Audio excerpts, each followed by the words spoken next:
Hello and welcome to this guitar video lesson. My name is Jake Reichbart. In today's lesson, it will be my pleasure to share with you my solo jazz guitar arrangement for the classic standard After You've Gone.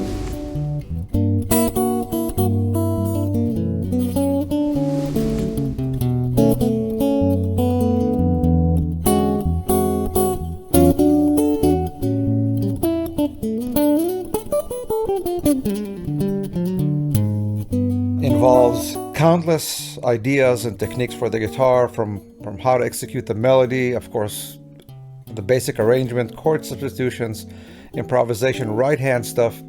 And very often in my lessons, I start with an introduction just for the right hand, and then I zoom in and start the arrangement. In this lesson, I decided to do something different, and that is simply to jump in to the arrangement. And this is, by the way, one of the reasons I really enjoy teaching my style through specific songs. Well, number one, you get a song arrangement out of it, but really with every measure that goes by, I will introduce the many techniques that made that one measure possible. So I turned it over to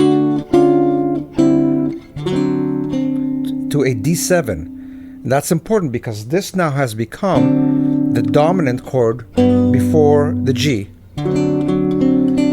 All this is to say that when you start the song, whether with the introduction or not, even or specifically if you start the song without the introduction, there is an imaginary D7,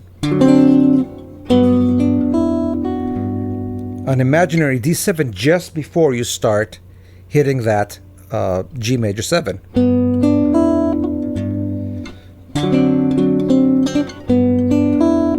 And all you have to do is imagine that the previous chorus, the previous round of the song was there.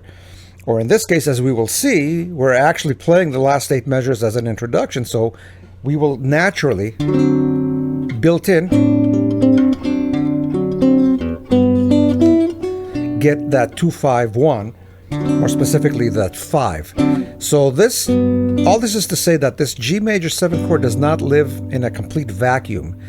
It lives in a way as a result of it being preceded, in fact or not, by a D7. I find this particular tune pretty fascinating in the repertoire, in the jazz repertoire, because it is one of not too many tunes actually that cross over from standard jazz repertoire into the manouche, the gypsy jazz style.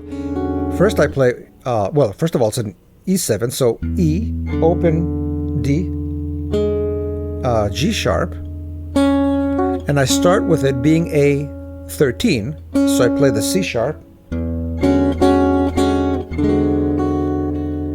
and halfway through, I lower the 13 to a flat 13 to create an inside movement.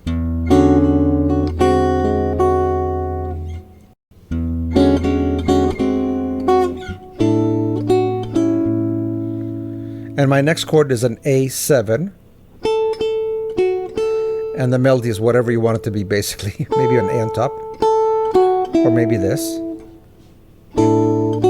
And you can split that measure in two as well. You can start it with an E minor. You can split the 5 into a 2-5, because that's a measure 2, 3, 4. Split it in 2. E minor. And here, that was a tritone substitution. Let's put it together.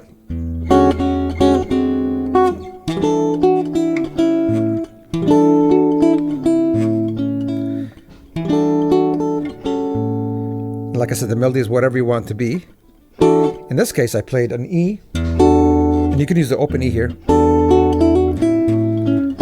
I added a little trill. Notice every time I'm doing it literally in a different way, below the surface. So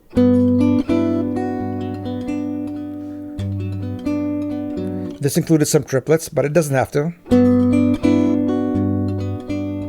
Like that. And same goes here.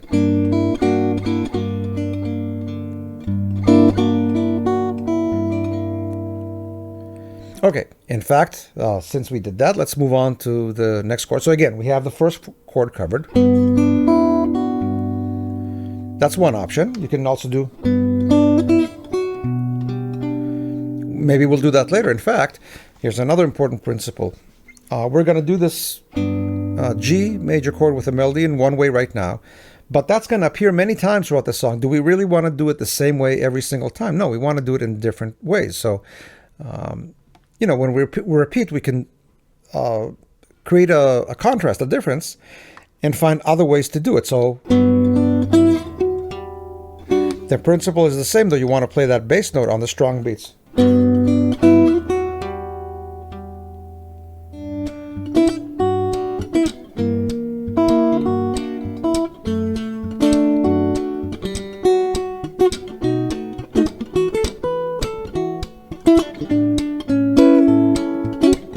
So my melodies are going to be more like